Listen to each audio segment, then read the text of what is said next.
How many people are familiar with technical program management? Well, if you're not, today's your lucky day because our guest today is going to break down exactly what it takes to learn about this role and even build a career in it. But beyond even being a program manager, is also the founder of Fostr, which is a global community supporting Africans and allies in big techs and startups. And one of the things I really cares about also kind of like falls in line with the mission of this podcast, which is making a more inclusive tech industry. So really excited to have you, Adekunle. Welcome to the podcast. Thanks, Juan. Happy to be here.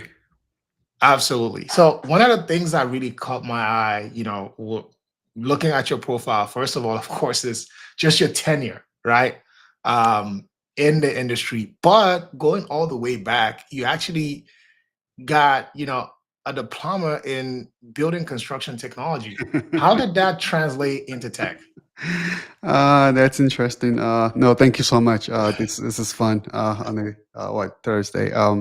Yes, my undergrad was in building construction or building technology. Mm, It was not my first choice, if I'm to ask or if I'm to tell you, but I think ultimately back then. So I've been in the U.S. about probably about 2 decades now, and back mm, then while living in Lagos, Nigeria, my dream was to always come to the U.S. So I applied after my secondary school, as we call it, high school, mm, to come to the U.S. And at the time, my parents had already put in an application for myself and my younger sister to immigrate to the U.S. And what that meant is that once you've expressed your intention to immigrate, you have to wait until that process plays out. mm, So when I did find a school that I wanted to come study computer science here in the U.S., my application was declined, and I had to wait what turned out to be 7 years to wow. then get my required papers and green card and all that good stuff. But in the process, I told my dad, I said, "Hey, all my peers were already going into school, and I just needed to go to school." My dad said, "Hey, it's probably just going to be for a couple of weeks, and everything will be all set for you to come to the U.S." And a couple of weeks became 7 years. But during that time, I said, "Hey, I need to get into school and study whatever." And at the time, most of the good, you know, uh, growing up in an African family, right? It's either you be a lawyer, a doctor, a banker. So Engineer. all those engineer, all those were already taken. So the next available one was building technology, and I had no choice at that point but to take it. So that's how I found myself, literally completing my undergrad in building technology. But yeah, long story so short. so to bring that back, right, is of course there is some technology in there. Yes. But how do you convert? And I ask that specifically because a lot of people who watch this show or are interested in tech are coming from other industries. So what can they learn from your story about how you kind of like found your way back to what was your original passion, and then how can they model that as they look to build careers in tech? That's a very good question. First of all, there are always going to be transferable skills, depending on whichever industry you're in. Come to think of it, my current role actually involves infrastructure. So I still kind of lean into my building technology because we build large scale infrastructure for some of our data centers. But there's always going to be transferable skills, either managing stakeholder expectation, managing risk, managing schedule, speaking to the technicality of whatever program project that you're being assigned to. You would always find those base technology or skill sets that you can actually apply. Mm, But to go directly to your question, I think for me, while I was in school, I fell in love with computers. I had a friend that was, I would consider him a guru at that point in time. mm, And I went to his house once, and it was littered with floppy disk and keyboards of those time. And he had a bunch of books. Back then certifications were huge, so he had this book called MCSC, NT, and MCSC, I believe, Microsoft certified system engineering certification books, and he could repair computers. So I kind of walked under him, so to say, and he kind of taught me how to put a computer together. Mm, And that's how I just fell in love with computing as a whole. So I turned my dad's garage into a computer shop repairing computers. We ended up going to cyber cafes and repairing more computers at cyber cafes. And all of a sudden, my neighbor that had traveled to the US came back and saw me in my garage working on computers and said, "Hey, with this skill sets, you can actually go to the US and make a boatload of money."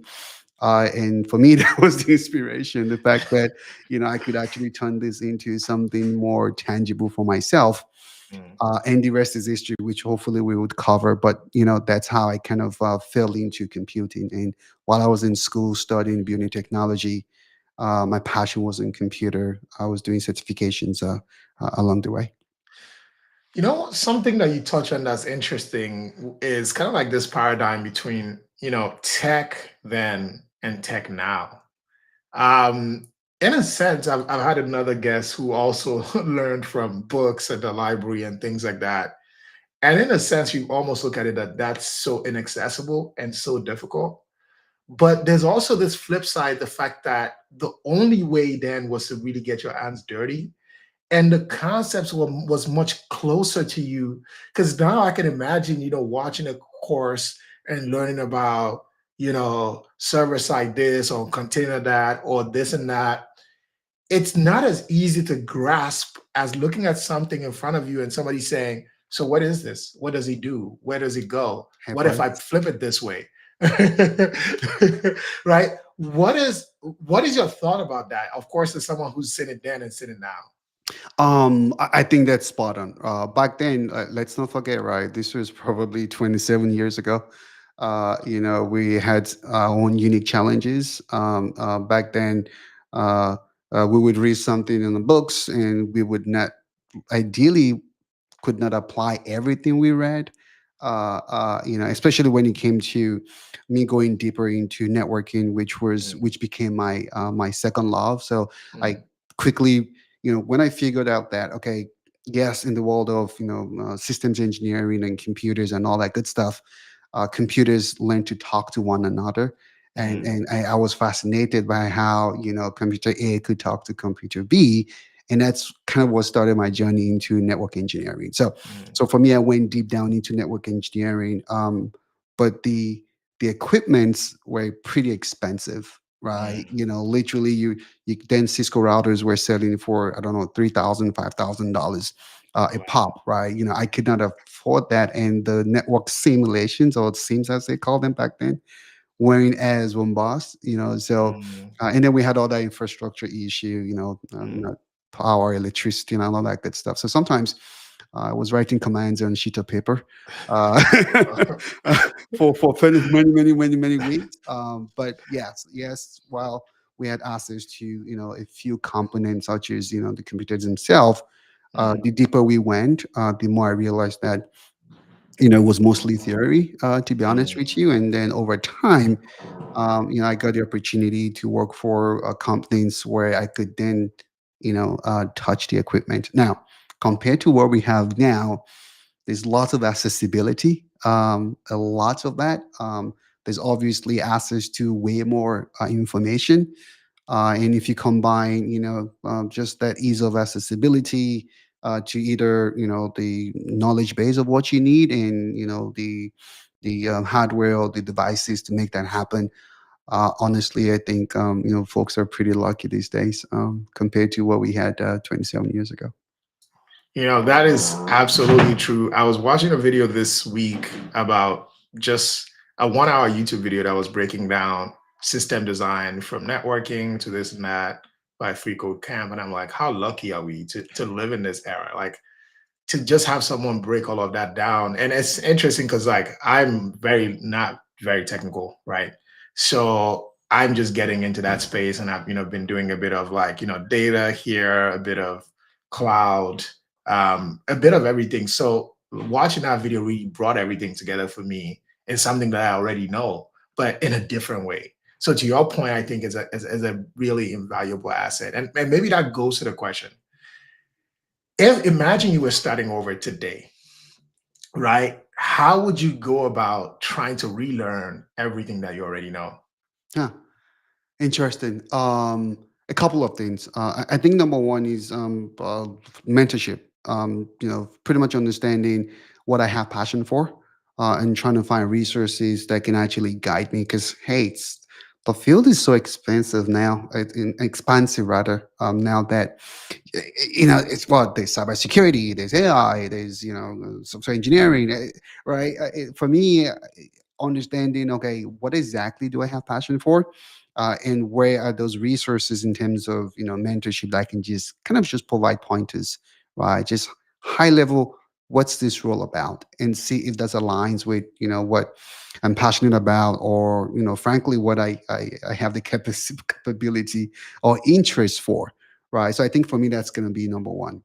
Once I have clarity as to what that entails, right? Then I think the secondary step is, just equipping myself with, like you said, there are lots of free courses out there, where you don't even have to pay a dime, to at least get that base knowledge. For me, there's Coursera, there's, all these sites where you can get all that information for free. I would indulge myself in that next. And then, again, I would not discount formal training too, because they do have their place too, but making sure that it's the one that provides the right value. And then lastly, just taking internship, right? Being able to like be in the know as to how things work. Yes, you can read as many books as possible, but it's a different ball game, when you get to actually feel those devices. I remember when I had to travel to Dubai for an exam. That was my first travel out of the continent of Africa, and I got to like see the equipments that I was, studying on paper on. It was a real realization that, oh, it's writing on paper, writing commands on paper is totally different than having to build a lab and having to ensure that you're answering the right questions. So that's how I go about it in today's time. Yeah, you said that so well. It's interesting that, of course, I've because I've been making content like 2 3 years. I almost have a framework, and you said it exactly to the T. So, guys, you see, I've not been lying to you, right? And the piece about mentorship, it's interesting that that's even how your story started, right? You saw someone doing it, and then you went about doing it in your own way, and then grew from there. So what tips specifically would you give anyone who's trying to build mentorship? What's the right way to think about it? That's a very good question. So let's understand that people are very busy these days, right? So number one, have that at the back of your mind. I think number two is just being showing up and being prepared too, right? Folks don't, I've seen folks where they just come in, hey, I just need a mentor, right? And when instead, peeling back that onion, it's like, what exactly are you looking for? Oh, I really don't know. Right? At least do some homework. You don't have to figure everything out, yet, but at least, by the time you approach your would-be mentor, right? Let the conversation be totally different. It should be something like this. Hey, this is who I am. This is my background. I'm considering XYZ, right? And I was wondering if you could help provide pointers, right? For me, that shows you've already, done a little bit of homework, and all you need is just that guidance, hopefully to that next step. And if I cannot provide that, hopefully I have somebody within my network that I can provide that to. But don't come to me and say, "Hey, I just need mentorship." And I'm like, okay, what do I do with that? Right. It's like, that's not, I'm not, so tell me about yourself. Tell me what you've done. Tell me what you're thinking of. Right. So show up with something so that at that point, your would be mentor would see that you put that work in, and they can just take that from there and hopefully provide uh, uh, um, pointing in the right direction. That's number one. Number two is networking, right? I see people trying to do, just go on LinkedIn and just try to like slide into people's inbox and all that good stuff. But you need to build relationship, and relationship takes time, right? So I say, hey, those networking events, those conferences, and you have to invest in going to those places. That way, at least they see you. And once they see you, it's much easier. Yes, I'm not saying you shouldn't use LinkedIn to network and find mentorship, but for me, I think you may find more success in going to conferences, networking events, and showing up, and then following up on LinkedIn or following up by phone or email to seal the deal. So at least for me, those two things really do stand out. You, man, you're dropping so many gems. It's unbelievable. The great thing that I like that you said about that, and it's something that of course I've also known, but as you were saying it, it all almost came to my mind about why it's so important. If the if the access is cheap, then the value is expensive, Mm, and vice versa.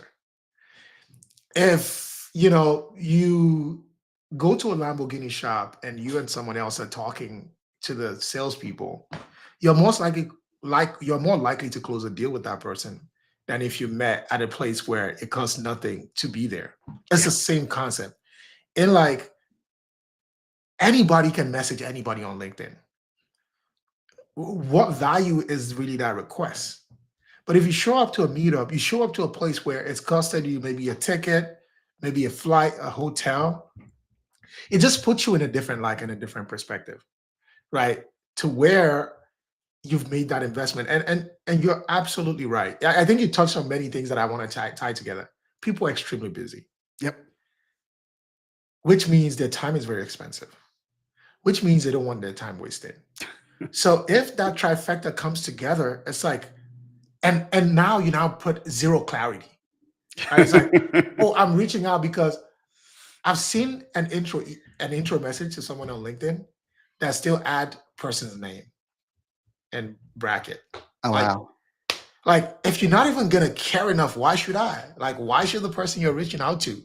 So it's like you have to show deep care. And to your point again, it's like one of the things, that one of my favorite quotes is like the dream is free, but the hustle is so separately. Oh, yeah. Is that you might have a mentor, you might have the best resources, you might have all of these things.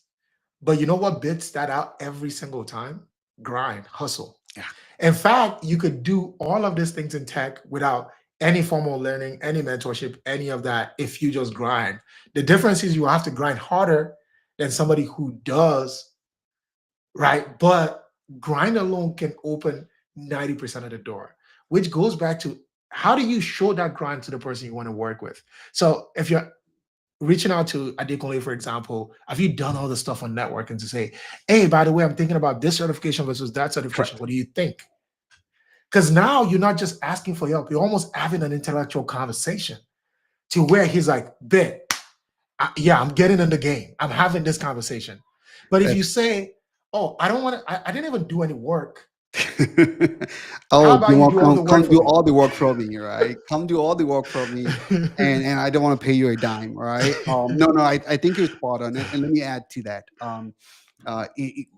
Again, right? I see people they reach out, and I'm like, okay, I go to their LinkedIn profile, no post. I go to their social media profile.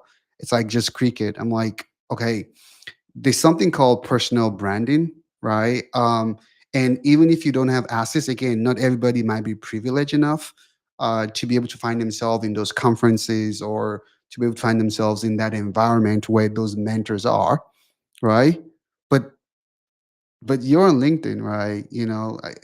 Nothing stops you from posting a nugget that somebody else can benefit from, right? It's like that's I think for me, there's no excuse not to do that. I know of a mentee of mine right now, and the only reason why we got connected was because he had posted something on LinkedIn that caught my attention, and literally I reached out to him, not the other way around. Mm. Right? I'm like, wow. this is thoughtful. And today we've been, in this mentor mentee relationship for, I would say, 8 months now. So Wow. again, right, it's that's free to do. Mm, You don't have to be an expert, right? Just you know look at what exactly you're trying to do. It could be even learning publicly, right? I see mm, some people, it's like, hey, and this is what I'm trying to do, and they kind of document, their journey for others to learn, right? mm. Do that, and see if, frankly, the mentors might actually be reaching out to you to say, you know what, I think I like what you're doing. Maybe I can add some flavor to it. That part I really love because that was even almost that's the part I missed out on, but you nailed it beautifully. Are you sharing things? And I've always only thought about it in terms of um recruiters, but I never even thought about it in terms of mentorship. But it's true. Like if somebody reached out to me and they don't have a profile photo, it's a no. It doesn't matter what platform. Because it's like, why? Like I'm putting myself out there. Why are you not? Like if you need something, why are you not doing it? Yep. So it's like, because if I can't even like trust who you are and you are not showing your face, what's the point? Like there's no point. The recruiter is also going to come and check it and see that there's nothing there. So why am I pouring into a basket? Like there's no point. And you say it so well. And to your point, to what you say too, it's like you don't even have to show up fake or it's like, oh, I know this. No, sometimes it's like, one of the things and the beauty of it that I always see is like if you have a giver's heart, you're gonna succeed. I agree, 100%. Because to your point, it's like what might make you curious might not be the level of knowledge. It might be the level of curiosity because you might know a topic so well that you've actually never thought about, wow, this is crazy. Why does it exist that way? And someone's literal ignorance can actually park an idea in you. It's like, okay, I know that's crazy, but is it really that crazy? And I'll give a personal example. So this is probably like the silliest thing you've ever heard. So um, I'm just gonna say, imagine if the dollar, and this is a Nigerian equivalent. Yeah. Imagine if the $1 was a coin instead of a note. So I've learned in school that it's 4 10 cents, 10 10 cents that makes $1. And it made sense to me literally because the Naira coin and the Kobo coin, the Naira was fatter, the Kobo Mm. was slimmer. Yep, that's So I true. thought there was literally 10 coins inside when I was younger. And I tried to Mm. break it apart to find all those hidden coins. And you Well, just couldn't. I was disappointed. But the point goes back to say, imagine if I was someone learning in public and shared that knowledge. That's what I mean. It's like, Yes. that's crazy that you think that, but is it really that crazy though? Because something is crazy until somebody does it. And this literally happened to us in one of my classes because I'm currently getting my MBA where Awesome. we're talking to a professor, this person who's been on Wall Street, and we had learned something in a different accounting class where if a company doesn't have positive retained earnings, they can't pay out dividends to stockholders. And one of us corrected the professor, and he turned out being right, which is shows like Mm. even the student can teach the master. And 100%. you showing up with, because it wasn't arrogant, like, oh, that never happens, but it's like, is it true that that's the case? And sometimes all you can say is, oh, I watched this one video where this person said this one thing, and I watched this other video where this person says that. And it's like, well, yeah, both is true, but and that's how you even get people to engage with you, how you get people to interact and all of that. So I just thought that those were very interesting examples No, of I kind of like mean, what you just to shared. touch on the point around, the recruiters too, right? I was literally talking to a recruiter last week, and she says specifically that your LinkedIn is fair game, right? Mhm, So gone are the days where you just apply and that's all they look at. Now they actually come look at your LinkedIn, look at what you're posting on social media, see how it relates or not to what you're mhm, trying to apply for. And mhm, if they don't find anything there, then on to the next person, right? mhm, So again, some of the people that I do mentor or I do coach, I tell them, hey, it's all fair game, right? mhm, So whatever you put out there, people are watching, people are listening. They might not like it, they might not, put a love in it. But trust me, they They're are they're watching it. watching. They're watching it for sure. And that could make the difference between you getting that job or that other individual getting that job. So, totally agree. And I think it even makes it's even more crucial now, in the era of fake candidates and ChatGPT and all these different Yep. things, that it almost carries more weight than your resume. In that, if we've done that first screen and we said this thing has all the right keywords, where everybody has the right keywords now, because of course we all have ChatGPT. Yep. And what's that next level, right? What's the Mm, next thing that we can look out for? And it's like, because of the way LinkedIn even exists, like, you can fake stuff, but there's a limit to where you can fake stuff, right? Like, and that's the interesting thing. And that's why, to your advantage, like if you're breaking in, that could be the thing. You may not have the 10 years of experience, but have you posted 100 posts about networking to where I'm yep. like, this guy's a little obsessed. But that's exactly what we need, right? That's exactly what we need. So big tech is the holy grail of tech. Highest visibility, biggest projects, highest pay. What does it take to break into big tech? That's a good question. Hmm. I think for me, I think it's also different now than it was, many years ago. Like I said, I worked at Cisco for almost 15 years. Mm, And while at Cisco, for me, Cisco was my dream job, right? mm. Again, looking at my what's it called? My Trajectory? trajectory, right? I started from repairing computers to, building networks. Literally, I said, hey, what's the company that builds the best networks? And back then it was Cisco. So I was at Cisco for 15 years, and that was my dream job. And Mm, I realized that everything I'd learned, obviously building networks, doing certifications, were ultimately useful in what I was hoping to become. mm, Um, but then I started, after I hit 15 years, I said, hey, what next here? And a few companies were top of mind for me. mm, And understanding that for me, it's like going from, to use a football analogy, you're going from League B to League A. Definitely, because you would see people leave, likes of, Cisco, and go work for Google, to go work for Meta. And For me, I'd always wanted, obviously, to play in the big league. mm, I knew, if I put my hat to it, hopefully I can acquire the required skills to be mm, able to do that. And I started on that journey. True story, and maybe this is probably the first folks might hear this on your podcast. So I applied to Google. Many years ago, and after 10 round interview, 11 round interview, they came back and said I wasn't googly enough. And I was like, oh no, and looking back now, definitely there were some things that I needed to work on, right? mm, Because it's the way interviews are conducted is totally different from non-big tech companies. They have a structure to it.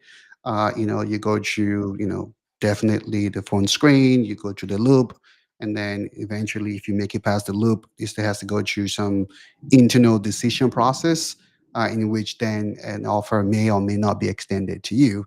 But let's not also forget, though, that you're also playing with people that may as maybe equally as good as you, if not better, mm, right? And sometimes you may just be disadvantaged based on the pool of people that you're also interviewing with, because you don't know mm, them. You know yourself, right? You know what you are capable of. But hey, mm, guess what? The person you're probably in the same pool with might have developed the next, technology better than sliced bread, whatever the case may be, right?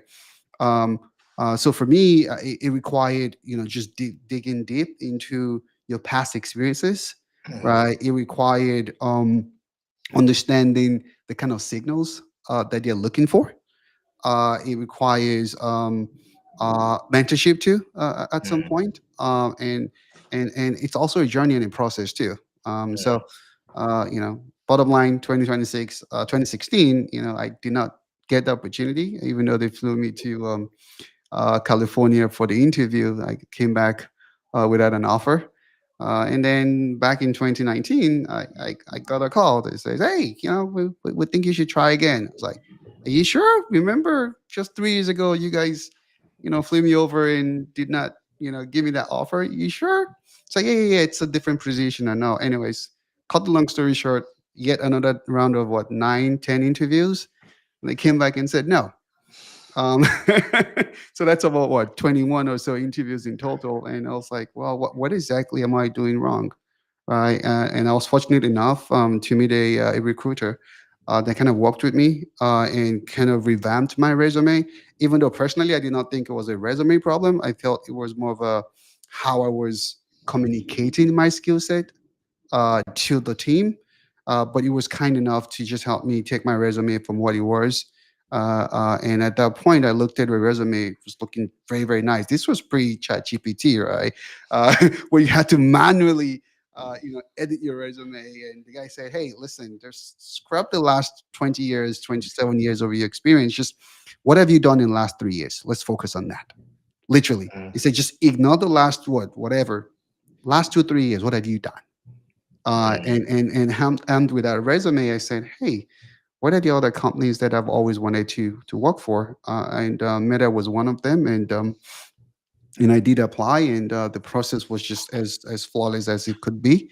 Not because it wasn't as rigorous as it could be, but it was because I had already done 20 something, 25 So you were ready for interviews. whatever they threw I, at you. I was ready. I was like, okay, you bring it on. And I was fortunate enough that experience was amazing, and now the rest is history. So again, I think as it takes perseverance. It takes understanding that,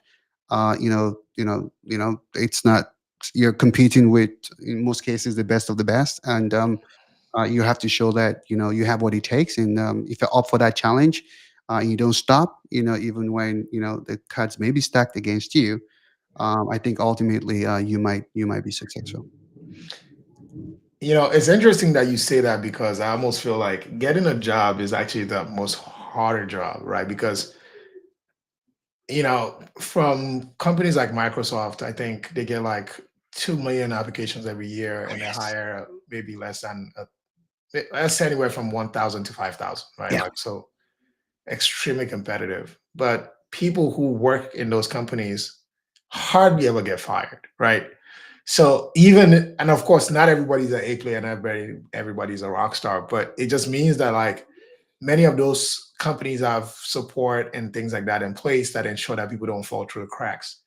So doing the job is easier in that sense, right? Or at least keeping the job, maybe not doing the job, is easier, way easier than getting a job. If you had said 3 years ago, I would have probably agreed with you. But I think right now things have changed. To be Yeah. honest with you, Mm, I think just like anything else, right? mm, You always need to ensure that you're providing value. mm. I think that's key. I think back in the days, yes, it was much tougher to get in. And once you're in, hopefully you can continue to deliver value. But right now, it's not the case. It's not the case. Is equally as difficult to Mm, stay in if mm, you're not delivering value. mm, I mean, put yourself in any business, sense environment, right? It's all mm, about value, right? If you're mm. being paid X to deliver Y value, If right? the Y is If missing, if Y is missing, then why do I want to pay? Then the X will go And the X missing. is still, yeah, like it doesn't make sense, right? So, Yeah. like I said, 3 years ago, I would have agreed with that statement. Mm, But right now, it's equally it's as different. challenging or Mm, difficult, depending on how your attitude to work is. of You course. have to show up. Mm, You have to constantly continue to prove yourself, and mm. hopefully continue to To keep grow there. to But grow and but keep a job. but of course, I was speaking even more in relative terms, right? Like in the sense of if you think about the rejection rate and Yes. maybe even the spit out rate, right? Of Yes. let's say this we made a bad hire.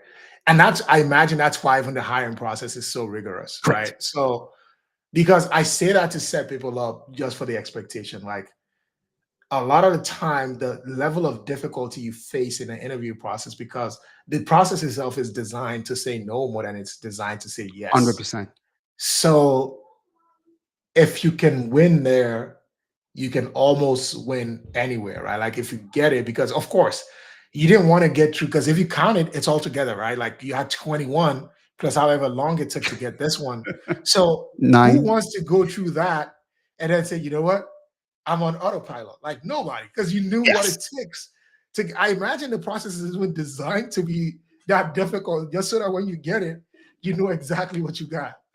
I totally agree, 100%, right? And getting in is one thing, but being able to continue to show up is another. And you're right.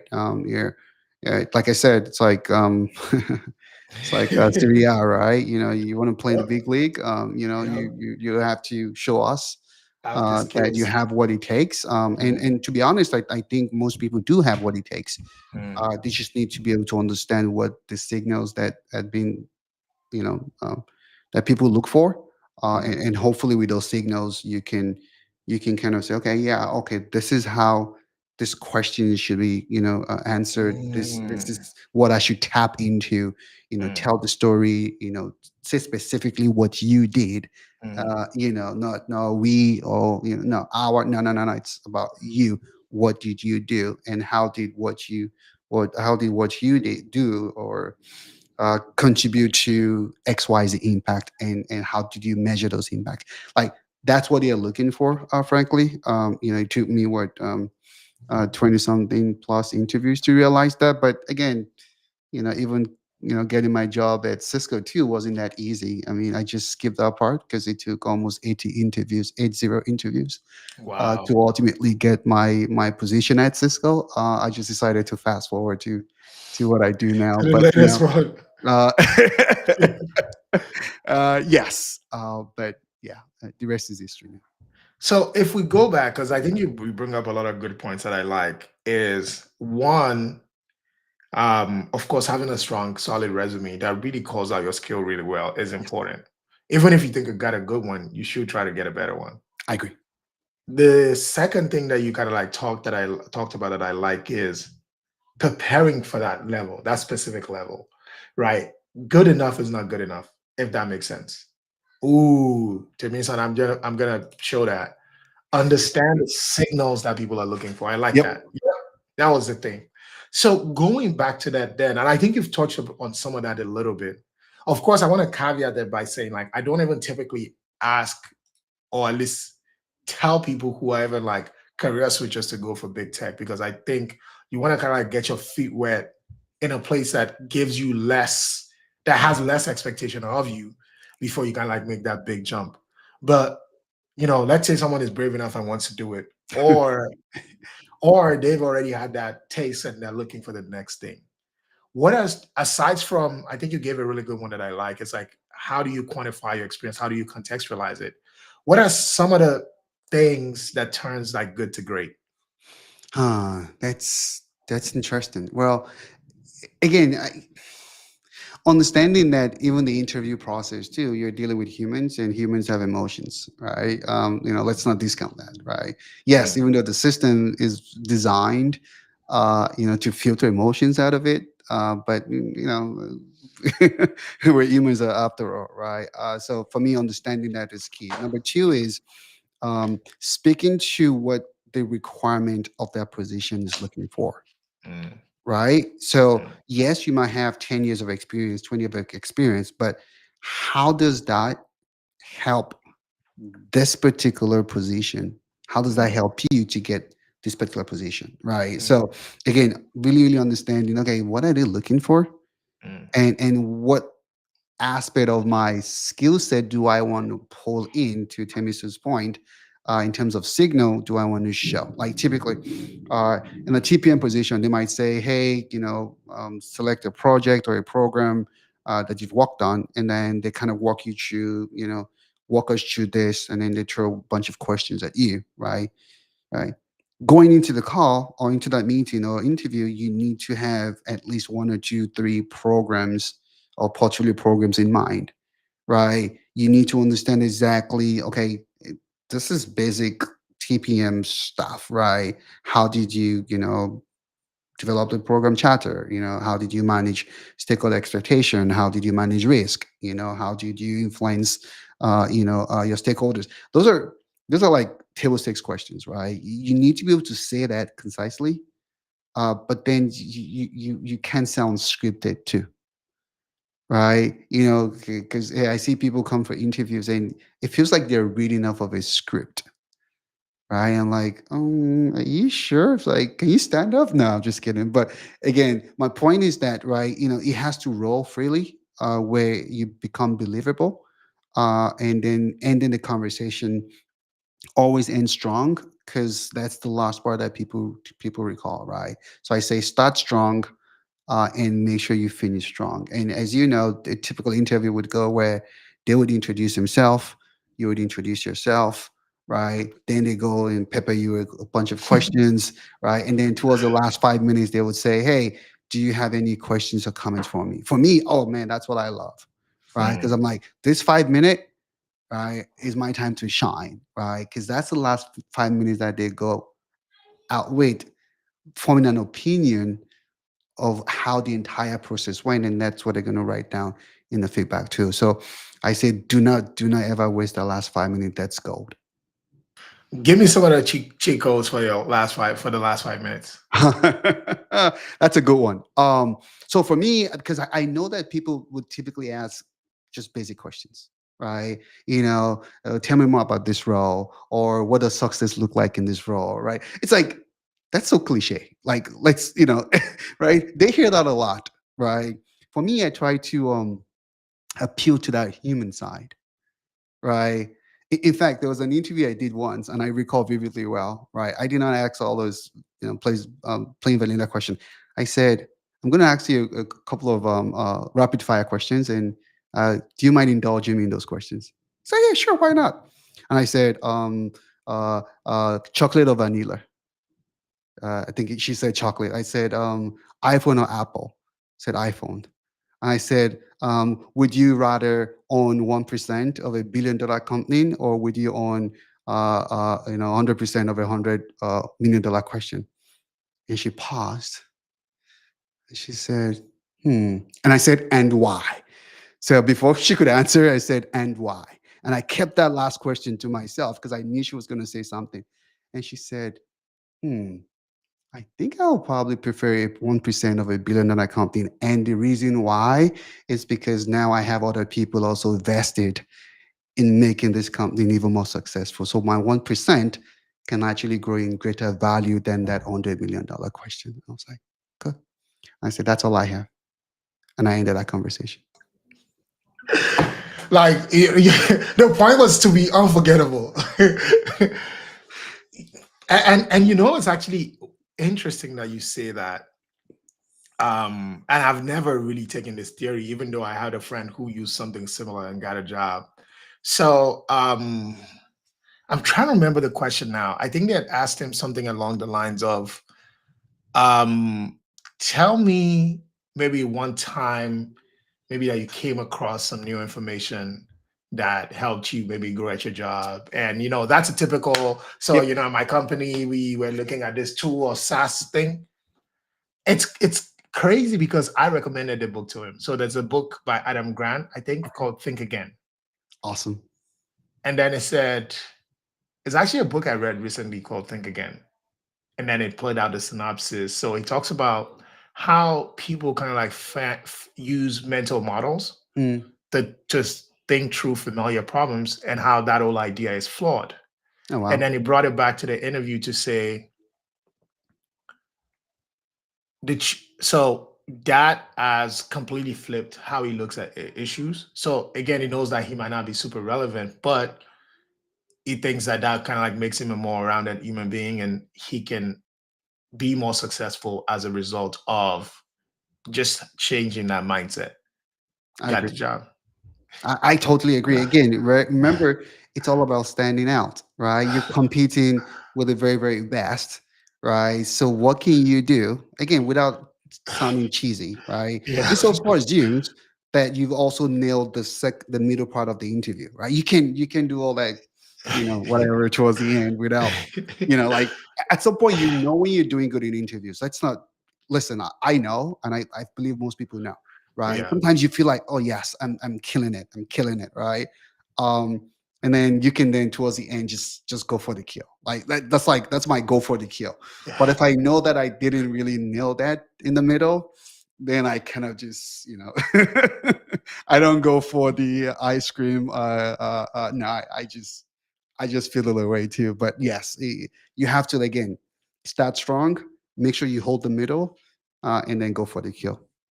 That's definitely like a big eye opener for me in terms of like being memorable. Because at the end of the day, like they're trying to hire a human being too, right? Like Yes. so, if you're just focused on and like I've used it too in the past where maybe it's not being as left field as that, but I've kind of like done things where even if I get asked like a typical like product question, I won't answer it like a product response and Mm, maybe might throw a little joke or even go the rest of I know this is what most people would say, but here's what I think is problematic about that. So, for example, a very typical one is data, mm, right? It's, oh, tell us about when you use data to make decisions. And I said, of course, using data to make decisions is very key.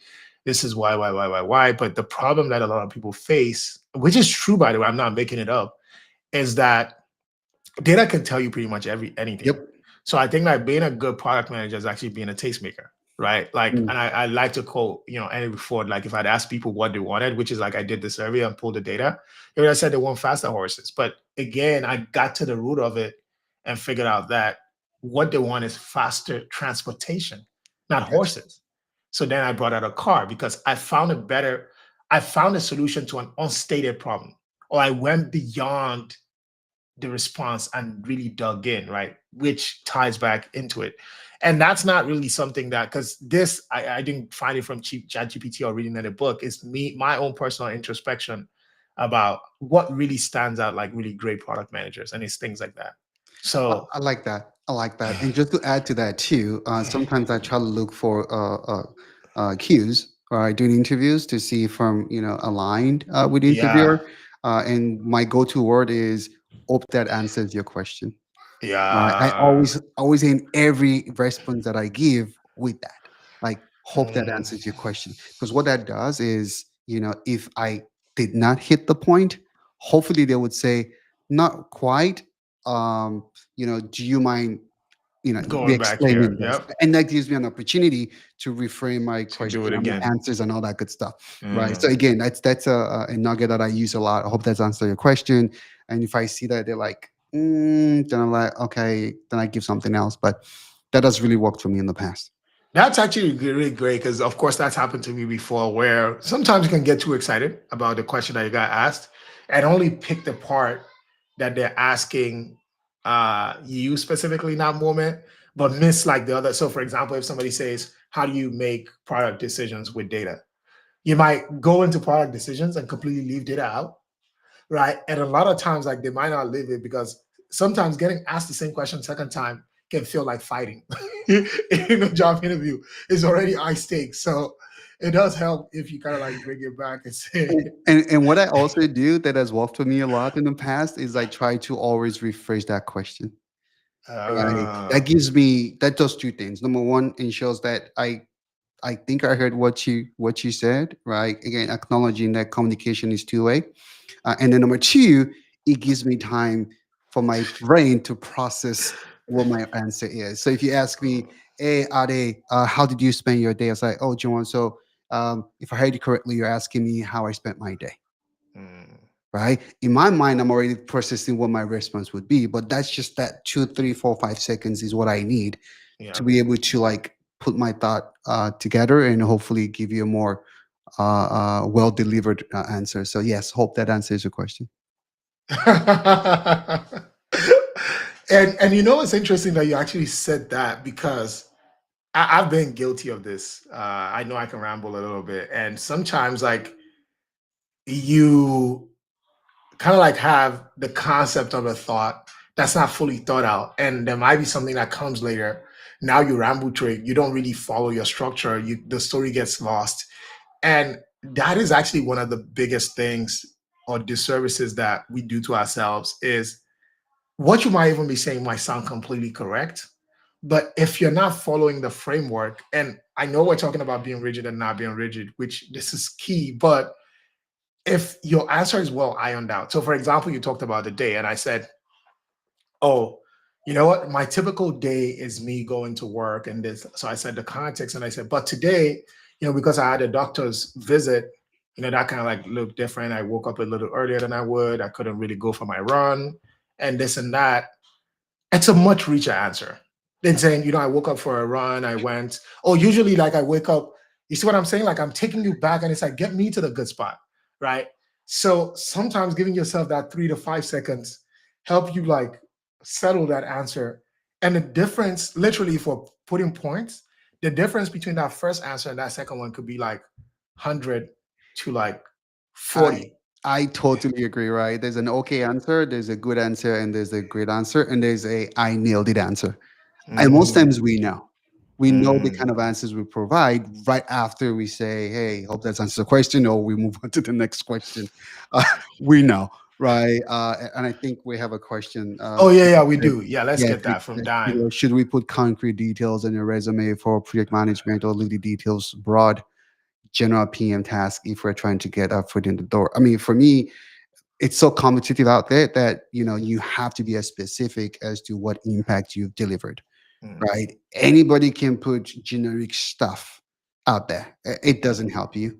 mm, Once you see a role you truly feel you're qualified for, mm, right? I think it makes sense. So I'm all for, shall I say, quality over quantity, right? mhm, Whereby I see a role that I think I'm interested in. I look at my resume, I identify any gap that my resume may have, and I mm, tailor my resume to the requirements of that particular position. Even if it means I'm only applying to 5 jobs, mhm, I know I'm optimizing for greater, shall I say, return in terms of them mhm, reaching back to me than mhm. just have one generic resume where I'm just blasting and blasting along with 2 million, 5 million plus people. So I say be as specific as possible, even if it means just applying to a handful of position, but then And make I sure that align to that role. align Yep. to that role and make sure that, hey, again, gone are the days where you just sit down and feel, oh, I'm just going to apply and that's going to work. Now you have to go out there, you have to build those relationship, you have to network, you have to use your referral system, and hopefully your resume get noticed. You said something that I almost want to double click on that I really like, which is, and I'm going off on a little bit of a tangent here. So with ChatGPT and all these LLMs and AI in general, you see a lot of writing slub, right? And it almost feels like when it first came out, the like one of the professions that's going to completely get killed was writing because now ChatGPT can spit out so many words. But writing is actually not more important at any point in history than today I agree. because being able to write clearly as now actually because before volume was the thing, right? It's like, can you write a lot of volume? And ChatGPT then brought us volume. So now we can see that volume doesn't do anything. In fact, someone said something this week that I read that's like the basic unit of communication these days is a meme. And you know what I usually meme words? Hmm. So it's not about the quantity of words. It's like how well does it communicate the emotion that it's supposed to mean. So length doesn't matter, clarity does. And I want to bring it back to that response. So I understand why being specific may not help because it's like, oh, they might not have the context, but that's where being a great writer helps. You worked as a project manager on a fintech app, right? But now you're applying to a mobile SaaS company. Can you put this fintech problem in such a good context that I, as a reader of your resume who has no fintech background, understands the pain point and understand why what you did was so important? And I'm like, if she can do that there, she can definitely do it in our fintech, in our mobile SaaS company. I agree.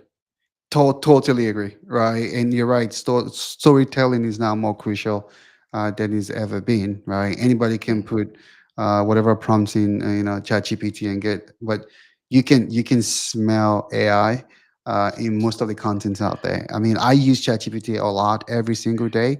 But the way I use it is I have my draft of what exactly I'm trying to communicate. So I write most of the things I post out there. I write it out in full, or at least partially, the concept, and then I put it in ChatGPT, and then it gives me something back.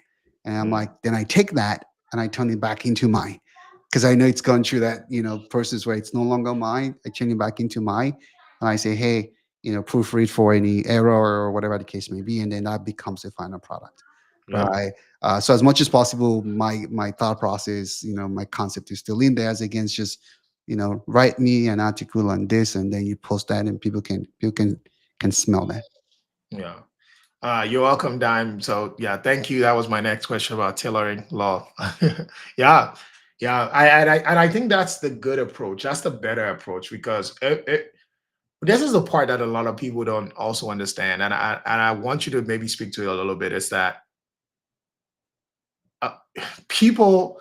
So okay, conflicting take, and I want to get your thoughts on it. Is it better for someone to try to apply to all the jobs, even the ones they don't qualify for, as long as they can tailor their resume to it? Or is it better to really figure out what it is that they're good at? And I'll use a specific example. So think about a product manager. You can be a product manager in data. You can be a product manager in e-commerce. You could be a data product manager in all these different sectors. If you're an e-com product manager, unless you're really looking for a career switch, Yep. is it better to stay in e-commerce or is it better to just spring everywhere and hope? Uh-huh. That's a good question. I think for me, understanding that right now the market is so saturated, Mm. right? So if you're thinking of pivoting into something else, remember you're competing with people that have 10, That 20 already years, doing that thing. that doing, yeah, and they have way experience than you do. So you have to put that at the back of your mind, right? So I say play to your strength. That's very key. Once you're in, then you can start figuring out within that organization where there's an opportunity for stretch assignments, Mm, and hopefully pivot into something else. So I always say mm, play to your strength as much as possible, mm, because that gives you just that advantage mm, that others would have if you're trying mm, to pivot to their advantage, if that makes sense. mm. So Yep, I think, yep. yeah, pivot to, use your strengths to get what you want now. It might not be what you totally need Once, now, yep. and then once you're in, trust me, there's going to be lots of opportunity for you to pivot into other roles. That would be my advice. And I really like that, even like giving advice that's specifically tailored to this job market, this current one, not Yes. the Yes. not 2021. We're Correct. no longer partying like it's 2021. Yes. It's Yeah. 2025 and it's real out there. Yes. For want of a better word. 2021 was wild. We had Yeah. people with 3 jobs and 4 jobs now. People are looking for just one. Yeah. And Yeah. the competition is stiff. It There are is. amazing talents out there. Yep. So it's Yep. very competitive for sure. Yep. Yep. It's like there's so many people who are great, who would have been number ones in 2021, who are probably like just missed out by little, or maybe number three. Like it's just so much talent. In fact, like it's so brutal. Like I've kind of like been privy to some hiring, and it's like you see 1,000 resumes come in, and it's like because you have to feel also for like hiring managers and recruiters. It's like how do you even look at 1,000 resumes? Like you could spend your whole week and not be able to look at 1,000 I agree. It's very difficult. I do not I do not envy them at all. I do not want to be in their shoes, but yeah, they do have their work cut out for them 100%. And to your point, you as an applicant, you need to understand that. Mm, So would you rather go into that generic pool, or do you want to go into the referral pool? That's where building relationship does matter, right? So I tell people, hey, there's no reason why you should be sending out a resume without looking for a referral. Right? yeah, Find a referral first. Then, if you cannot find it or find then one, send it out. then send it out. Right? But then how do you find a referral? Well, you can just sit down in your basement or your wherever and feel it's gonna come. No, you have to go out there. You have to pay the price. Right? You have to network and hopefully find somebody. And it does get better though. It does get better. So I do like that as a segue into my next question. So community mentorship network is something that you've talked about a lot. Interestingly, I'd found out about Foster before even you and I got connected. Tell the people what it's about, and to also tell them like why you chose to do that specifically. No, thank you so much, Sean. I think for me, I've always been passionate about bringing people together. Right. 15 years ago when I kind of started my entrepreneurship journey, it's everything I built was around just building community. And Working in big tech, I just saw the opportunity, or I saw how scattered, just Africans were, frankly, how siloed we were. And I thought about, hey, you know what? Why not just create a community where African, and then we did expand it to allies, they do have big tech experience, and now we include a startup experience can actually come together for what? Well, to come together to connect, collaborate, but most importantly, co-create. So what started as an experiment has now grown into almost 600 of us, representing over 35 big tech companies with roots in about 25 African countries. And we come together to empower one another from our member directory where members can find one another within their tribe, to our foster board where we post opportunities, and then we pair that with referral system, to our hackathons where we actually develop products in house, and the list goes on and on and on. So it's just been fun to see how fast we've grown, and the impact we're making, and hopefully continue to make. I love it so much. And also Podway. What is that? That's interesting. I think for me, Podway came just in response to people reaching out to me on LinkedIn, and wanting to have coffee chat and one-on-ones, and coffee chat and one-on-ones, and understanding that I only have 24 hours in a day. And understanding that the need is real, right? People do need Mm, clarity, and that's really much what Podway does, right? So the idea behind Podway is to create like a 4 week experience that takes mm, people from what do I want to do to having clarity as to what next, mm, understanding that you're also not in this by yourself. So mm, we combine, like light bite, shall I say, lectures or nuggets with community, with mentorship, all bonded into one. That gives people clarity either on career, finance, and hopefully we'll be launching other tracks in the future. And we just completed our first pod experience, and it was just amazing to see the feedback. People that came in were looking for clarity, some were looking to pivot, and hopefully we're able to provide guidance and some practical nuggets that they can now take and hopefully go do great things in the future. So that's what Pod is about. yeah, I love it. I love it totally. I know we're past when I work, but the time flew by so fast, like I didn't even realize it. But before we end it, I know like we've talked about two great projects that you're working on. I really love both because knowledge and community are two things that are very, very close, near and dear to my heart. Um, what other things do you have working on? Do you have a movie coming out? Like, you seem like a really busy man. Tell the people, tell the people what you're working on and Oh, potentially like where to not a find you. movie for sure.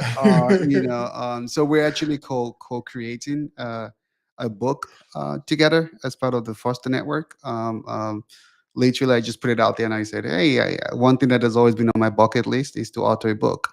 And with a community of just super amazing, super smart people, and now we have over 25, 30 people. Looking to Working on the co-create this book. book. Yep, looking to Wow. co-create this book with me. And right now, the title we have is going to change. It's just called "Ideas That Stuck." So imagine, you probably have been given an advice, or you've given someone an advice that really sticks with you till today. So the book would be a Wow. collection of ideas that it has been given or has been received that are stuck and has made that person who they are today. Again, don't hold me to that title; that might change, but that's really the concept behind the book. So that We're idea we're writing. hoping it sticks, but we don't know. Yeah, yeah, exactly. Exactly. So that's something that hopefully before the year ends, that we will co-create as a community together. Like I said, I'm very, very big on co-creation. But yeah, to your audience, if they ever wanted to check us out, they can check out Foster's website. Is we are foster.com. If we're mission aligned, join us, and let's have fun together, and hopefully provide impact. And Foster is just like Foster, but without the E. So that's Fostr, Correct. not Ster. Correct. So it's FO. Yeah, we just wanted to have a play on that name. So it's FOSTR. So the website is we are. That's WERARE Foster FOSTR.com, and then our hashtag is we are Foster again. Foster with TR. I'm sorry, I said that was the last question, but this is the last question. Go for it. Why did you choose Foster specifically? Oh, I think for me, to be honest with you, when I was looking for what name to call the community, all the names came to my mind, a bunch of names, right? But I ultimately, right, when you add the word foster to anything, right, it's endless possibility, Uh, right? You can uh, foster growth. You can uh, foster, just add that to anything, right? You can uh, foster impact. You can foster, it's endless. And for me, it's just stock. I'm like, okay, uh, yes, we're just gonna call it Foster. And that's I see my foster family in the chat. Thank you so much, son. I appreciate you, sir. And that's it. It was just about how do we foster growth? How do we empower growth? And that name has stuck. Since then. It's interesting that you said that because when you were saying Foster, an idea came to my mind. It's almost like I thought about it as something completely different. But and if I'll probably just roll with this version, like I made it Go up. for it. It's like if you think about like foster parents, right? Like you know, this are essentially like ancillary parents, if you like, and it made sense to me, like from a community perspective, especially going back to the African proverb that says like it takes a village. Mm, Of course, it takes a village means many things, but essentially what it takes is like to raise a young man or woman, it takes a village. And it's interesting also because now that we're grown, maybe we don't need our parents as much as we do, but we still need the village, right? Because we need community for guidance, for support, for help. There's so many things that your parent can do for you, right? And of course, it's not foster parents in this sense, but it's still that village, like a foster village. And that's kind of like what came to my mind. no, So I enjoy. I think I might probably roll with that too, because guess what though? But right now I feel like I can literally pick up my phone and reach out to any of our foster mate, and I feel that they would have my back, and mm, hopefully they feel the same way too, right? mm, Just to see how close we've become, especially mm, those that live in the same local vicinity as one another. I'm based in mm, Atlanta. It's about mm, 150 of us here in Atlanta.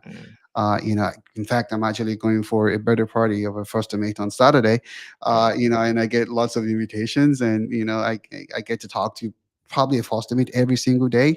Yeah. For me, it's just inspiring to know that hopefully I can pour into others, and they can pour into me. And it's just been fun to see how it's been built based on trust, and we're empowering each other, just to be better and providing opportunities. So I might still roll with your version and say, hey, I love it. I love it. Yeah, yeah. Thank you so much. I really have enjoyed this, and thanks for everyone who's hung out with us. I hope you got a lot of value from it. Next week again, we're back with another episode of Working in Tech with another special guest and another expert in tech who is going to decompose their journey into tech and hopefully help you figure out if that's the one that is right for you. And if not, we'll come next week with somebody else again and again and again.